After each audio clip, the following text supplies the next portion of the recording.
آئی V F کا مطلب basically یہ ہے کہ ان ویٹرو فرٹیلائزیشن. تو یہ بانجھپن کے جو مریض ہیں ان کا ایک علاج ہے، بہت ایڈوانسڈ ٹیکنالوجی کا علاج ہے، اور اس کو ٹیسٹ ٹیوب بیبی بھی عام زبان میں کہتے ہیں. لیکن ٹیسٹ ٹیوب بیبی کے حوالے سے میں یہ کہنا چاہوں گا کہ ان دی ٹرو سینس یہ ٹیسٹ ٹیوب بیبی نہیں ہے.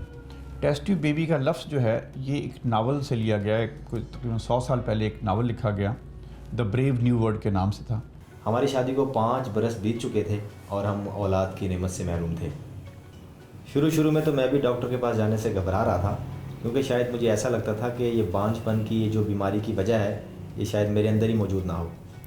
شادی کے 1 سال بعد ہی مجھے اور فراز کو لوگوں کے طرح کے سوال کا جواب دینا پڑتا تھا. اولاد کب ہوگی، فیملی بڑھانے کا کچھ سوچا بھی ہے نہیں، یہ فراز کا تم سے دل تو نہیں بھر گیا، فراز کے سامنے ذرا سچ سنور کے جایا کرو. فیملی میں جانا کہ ایک ماحول سا ہو گیا تھا میرے لیے. جب first I V F baby ہوا دنیا میں 1978 میں، تو لوگوں نے غلطی سے کہہ دیا کہ یہ ٹیسٹ ٹیوب بیبی آ گیا، حالانکہ یہ ٹیسٹ ٹیوب بیبی نہیں ہے. تو ٹیسٹ ٹیوب بیبی جو ہے وہ ابھی تک کامیاب، دنیا کے کسی کونے میں ٹیسٹ ٹیوب بیبی کامیاب نہیں ہو سکا.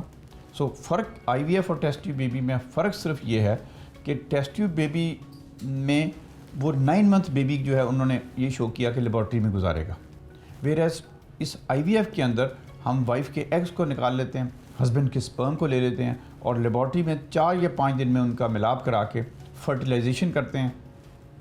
جب ایمبریو بن جاتا ہے، ایمبریو قسم کا بیج ہے، جب وہ بیج تیار ہو جائے جو کہ 4-5 دن میں تیار ہو جاتا ہے، اس کے بعد اس کو یوٹرس میں ہر صورت میں ٹرانسفر کرنا پڑتا ہے. اگر ٹرانسفر نہ کریں تو وہ بیج جو ہے وہ خشک ہو جائے گا اور ختم ہو جائے گا. ڈاکٹر سے مل کر دل کو تسلی ہوئی کہ ہمارے آنگن میں بھی ایک ننا پھول کھلے گا. لیکن آئی وی ایف کے متعلق اتنی زیادہ جانکاری نہیں تھی کہ اسلام اس کے بارے میں کیا کہتا ہے. موجودہ سائنس میں جو ترقی ہوئی ہے اس کے مطابق یہ ہے کہ اس طریقے سے ہٹ کر جو عام طور پر اللہ سبحانہ و تعالیٰ نے بنایا اور تخلیق کا طریقہ اس دنیا میں رائج ہے، اس سے ہٹ کر یہ ہے کہ اگر جوڑا جو ان سا ہے میاں بیوی، اگر ان کی اولاد نہیں ہوتی تو اس سائنسی طریقے سے ان دونوں کے ہی مادہ سے آپ کہہ لیجئے، یعنی سپرم سے اور ایگ سے، ان کے ملاپ سے بچہ جو ان سا ہے وہ پیدا ہوتا ہے. تو اس میں ایسی کوئی خرابی نہیں ہے کہ جس کی بنیاد پر ہم یہ کہہ سکیں کہ یہ ناجائز ہے یا یہ اقدام غلط ہے. جب وہ کوئی بچہ پیدا ہو جاتا ہے تو آئیدر وے کیا ہم اس بچے کو ایک باسٹرڈ چائلڈ کے سیکوینس میں لیں گے یا وہ ایک لیجیٹمیٹ چائلڈ ہوگا. تو اس کے لیے اس پہ بہت زیادہ لا جو ہے اس کی انٹرپریٹیشن کی گئی. ابھی اب ریسنٹلی اگر آپ دیکھیں تو فیڈرل شریعت کورٹ کی طرف سے جو ججمنٹس آئیں، ان ججمنٹس نے اس ٹریٹمنٹ کو اکارڈنگ ٹو شریعہ انہوں نے ڈکلیئر کیا. اس میں کوئی ایسی چیز نہیں ہے جو اگینسٹ دی شریعت ہو یا کوئی ایسی بات ہو کہ جو کوئی انلیگیلٹی کی طرف چلی جائے یا یہ ایک لیگل جو ریلیشن ہوتا ہے اس سے باہر چلا جائے. بالآخر کئی دن کی سوچ بچار کے بعد ہم فیصلہ کر چکے تھے کہ آئی وی ایف ہی وہ واحد طریقہ ہے جس سے ہم اولاد جیسی نعمت حاصل کر سکتے ہیں. لیکن آگے ابھی مزید امتحانات اور کھڑے تھے. میں نے اور فرحاز نے جب اپنی فیملیز کو اس بارے میں بتایا تو ہماری فیملیز ہم سے کافی ناراض رہیں اور کہنے لگی کہ اب ہمارے خاندان میں اس طرح سے بچے پیدا ہوں گے. ایک بچہ جو ہے نہ تو وہ باپ کی وجہ سے نہ ماں کی وجہ سے، وہ دونوں کی وجہ سے پیدا ہوتا ہے. ہاں یہ ہو سکتا ہے کہ اگر ان کی کوئی بایولوجیکل ریزن ہے انفرٹیلیٹی کی تو اس میں ٹیسٹ ہوتے ہیں جس میں پتہ چلتا ہے کہ کیا بایولوجیکل پرابلم جو ہے وہ میل کے ساتھ ہے یا بایولوجیکل پرابلم فیمیل کے ساتھ ہے. جبکہ موسٹلی جو ہے وہ ایسا ہوتا ہے کہ جس میں کہ بایولوجیکل ایشو نہیں ہوتا لیکن سائیکولوجیکلی وہ کنسیو نہیں کر پا رہے. ایگز ہم خاتون کے نکالتے ہیں، ہسبینڈ کے سپرم لے کے ایمبریو بنا کے یوٹرس میں رکھ دیتے ہیں. جب ہم نے ایمبریوز کو یوٹرس میں رکھ دیا اندر تو اس میں امپلانٹیشن کے چانس ہوتے ہیں اور 40% کے قریب چانس ہے کہ وہ کنسیو کر جاتے ہیں. اور چونکہ ایسی کوئی ابھی تک گلو ایجاد نہیں ہوئی کہ ہم اس کو لگا دیں اور 100% جو ہے نا وہ کنسیو کر جائے، تو اس لیے جو ہے کچھ لوگوں میں کنسیپشن ہوتی ہے، کچھ لوگوں میں کنسیپشن نہیں ہوتی، کیونکہ ایمبریو امپلانٹیشن تک ابھی تک سائنس نہیں پہنچی.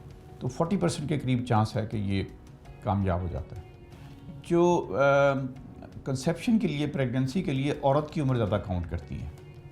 سو خاتون جو بھی ٹریٹمنٹ لے رہی ہیں کنسیپشن کے لیے ان کو چاہیے کہ 35 ایئرس کی ایج سے پہلے کروا لیں، چونکہ 35 ایئرس کی ایج کے بعد چانس جو ہے وہ کم ہو جاتا ہے. اس کا مطلب یہ نہیں ہے کہ 35 ایئرس کی ایج کے بعد خواتین کو آئی وی ایف نہیں کرانا چاہیے. لیکن جو IVF ہے 40 ایئرز ایون اس کے بعد بھی ٹرائی کیا جا سکتا ہے، لیکن ہم یہ ایکسپلین کر دیتے ہیں ان کپلز کو جن میں خاتون کی ایج جو ہے 35 ایئر سے زیادہ ہے کہ چانسز ذرا کم ہیں. تو اسی لیے ہمارا یہی ایفیسس ہوتا ہے کہ 35 ایئر سے پہلے خواتین کو اپنی پریگننسی یا اپنی فیملی جو ہے نا وہ کمپلیٹ کر لینی چاہیے. ہم نے طے کر لیا تھا کہ IVF کے ذریعے ہی بچہ پیدا کرنا ہے، کیونکہ اس کے علاوہ ہمارے پاس کوئی راستہ نہیں تھا. لیکن مجھے کوئی آئیڈیا نہیں تھا کہ اس طریقہ علاج پر ہمارا کتنا پیسہ خرچ ہوگا اور اس پہ ہمارا کتنا خرچہ آئے گا. پاکستان میں IVF کی جو کاسٹ ہے تقریباً 4 لاکھ روپے کے قریب ہے. ایک سائیکل میں اتنا خرچہ آ جاتا ہے. جو IVF سینٹرز اس وقت جتنے بھی پاکستان میں موجود ہیں سارے پرائیویٹ سیکٹر کے اندر ہیں. گورنمنٹ سیکٹر میں کوئی IVF سینٹر نہیں ہے اور گورنمنٹ IVF سینٹرز کو کوئی سبسڈی بھی نہیں دیتی. ایون جتنی بھی ہم چیزیں یہاں استعمال کرتے ہیں ساری کی ساری امپورٹڈ ہیں اور اس پہ پوری کی پوری کسٹم ڈیوٹی جو ہے نا وہ ہمیں دینی پڑتی ہے. اور اگر گورنمنٹ اس میں کوئی سبسڈی دے تو کاسٹ کم سے کم مستحق لوگوں کے لیے، مستحق مریضوں کے لیے کاسٹ کم بھی کی جا سکتی ہے. ساری انفارمیشن لینے کے بعد بالآخر وہ دن بھی آ ہی گیا جب ہم سیمپل کلیکشن لینے کے لیے ہاسپٹل گئے.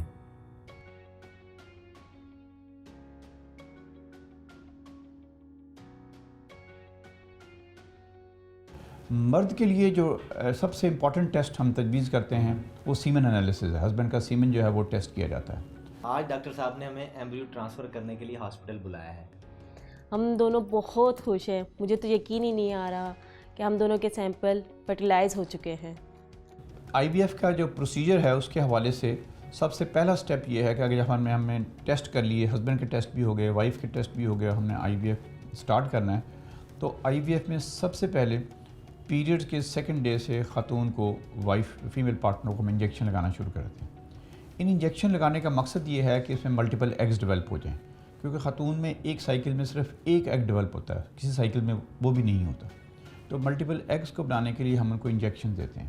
تو وہ انجیکشن تقریباً 10 دن کے قریب وہ جاری رہتے ہیں اور اس دوران ہم سکین کے اوپر چیک کرتے رہتے ہیں کہ ایگز کی کیا پوزیشن ہے اور فالیکلز یا ایگز کیا بن گئے ہیں کہ نہیں بنے.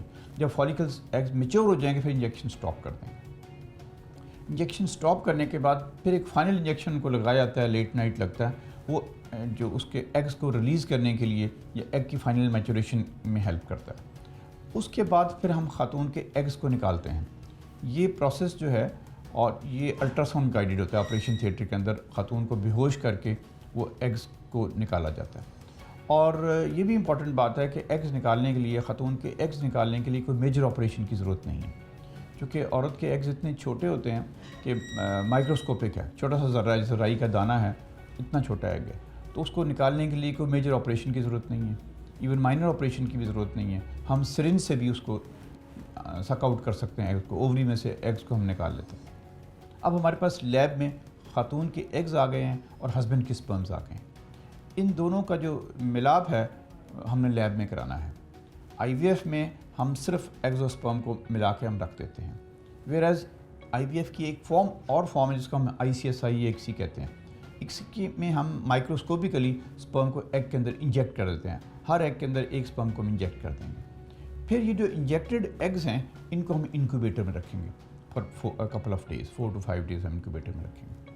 اور 4-5 ڈیز کے بعد جب ایمبریوز تیار ہو جاتے ہیں تو پھر ہم کپل کو کال کرتے ہیں کہ جی آپ کے ہم ایمبریوز بنا لیے ہیں، وہ آ جائیں. پھر ایمبریو جو ہے وہ یوٹرس کے اندر ٹرانسفر کر دیا جائے گا. ایمبریو ٹرانسفر کے پروسیجر کے لیے انیستھیزیا ریکوائرڈ نہیں ہے. وہ اسی جو راستے سے، جس راستے سے سروکس اور یوٹرس اور پیریڈز آتے ہیں، اسی راستے سے وہ ایگز کو ایمبریوز کو ہم یوٹرس کے اندر پلیس کر دیں گے. ایک ٹائم پہ بعض دفعہ ایک سے زیادہ ایمبریوز بھی بن سکتے ہیں. تو تقریباً 2 ایمبریوز تو ہم یوٹرس میں ٹرانسفر کر دیتے ہیں. باقی ایمبریوز کو فریز بھی کیا جا سکتا ہے اور وہ فریز کرنے کے لیے کوئی لمٹ نہیں ہے کہ کتنے عرصے کے لیے فریز کرنا ہے. اگر آپ جو ہے وہ کنڈیشنز، اس کو جو فریزنگ کنڈیشن ہے وہ پرووائڈ کرتے رہیں تو وہ کافی عرصے کے لیے جو ایمبریوز جو ہے نا فریز رکھتے ہیں. جو ایمبریو ہم نے فریز کیا ان کا ایڈوانٹیج یہ ہے کہ اگر خاتون نے کنسیو نہیں کیا تو جو ایمبریوز ہم نے فریز رکھے ہوئے ہیں ان کو رکھنے کے لیے صرف 50,000 جو ہے نا وہ کاسٹ ہے، وہ لاکھوں روپے کی کاسٹ کی ضرورت نہیں ہے. تو فریز کرنے کا ایک ایڈوانٹیج یہ ہے. دوسرا یہ ہے کہ فرض کریں کہ وہ کنسیو کر لیا ہے اس نے اور بیبی ڈلیور ہونے کے بعد دوبارہ اگر وہ بیبی لینا چاہیں تو دوبارہ پورا آئی وی ایف کرانے کی ضرورت نہیں ہے، صرف ایمبریوز جو فریز میں پڑے ہوئے ہیں وہ ٹرانسفر کیے جا سکتے ہیں۔ اس ایمبریو ٹرانسفر کے بعد کوئی زیادہ ریسٹ کی ضرورت نہیں ہوتی، تو کچھ سینٹرز تو کوئی ریسٹ تجویز نہیں کرتے، لیکن ہم احتیاطاً 1 دن کا ریسٹ جو ہے نا وہ تجویز کرتے ہیں، اور اس کے بعد کوئی روٹین لائف اپنا وہ کر سکتے ہیں۔ کوئی ڈیوٹی کر رہی ہے خاتون تو اپنی اسکول میں، کالج میں، آفس میں ڈیوٹیز کر سکتی ہیں، کوئی اس میں ایکسٹرا ریسٹ کی ضرورت نہیں ہے۔ جیسے ہی ڈاکٹر کی کال ہے انہوں نے مجھے بتایا کہ آپ آئی وی ایف سے والدین بننے میں کامیاب ہو گئے ہیں، تو مجھے یقین ہی نہیں آیا۔ اور جب سے یہ خوشخبری مجھے ملی ہے میں تو یہی سوچ رہا ہوں کہ آخر جو میرا بچہ ہوگا وہ کس پہ جائے گا، اور میں بڑا ایکسائٹیڈ ہوں کہ وہ تو بالکل میرے جیسا ہوگا۔ اس آئی وی ایف کے دوران بعض دفعہ ہسبینڈ کی رپورٹ یا وائف کی رپورٹ جو ہے نا وہ اتنی خراب ہوتی ہے کہ ہمیں بہت زیادہ امید نہیں ہوتی، لیکن آئی وی ایف کے تھرو سم ٹائمز بہت اچھے رزلٹس مل جاتے ہیں اور ان میں کامیابی ہو جاتی ہے۔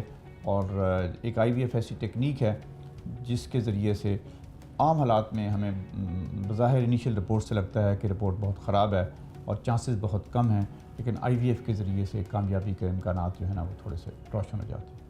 ڈاکٹرز نے آپریشن تھیٹر سے نکل کے جب میری بیٹی کو پہلی مرتبہ میرے ہاتھوں میں دیا تو شاید میں وہ جذبات، وہ احساسات بیان نہ کر سکوں الفاظ کی صورت میں، لیکن جب میں نے اپنی بیٹی کو پہلی مرتبہ سینے سے لگایا تو ایسے لگا جیسے پوری کائنات سمٹ کر اس ننھی سی جان میں آ گئی ہو۔ وہ بے اختیار رو رہی تھی اور میں اس کو دیکھ کر ہنس رہا تھا۔ میں بھرپور جذبات کے ساتھ آخر اس کو پیار کرتے کرتے میں بھی رو پڑا تھا۔ اس لمحے تک پہنچنے کے لیے مجھے اور فراز کو ایک لمبا سفر طے کرنا پڑا۔ ہم دونوں بہت خوش ہیں، ہماری بیٹی کے آنے سے ہم دونوں مکمل ہو گئے ہیں۔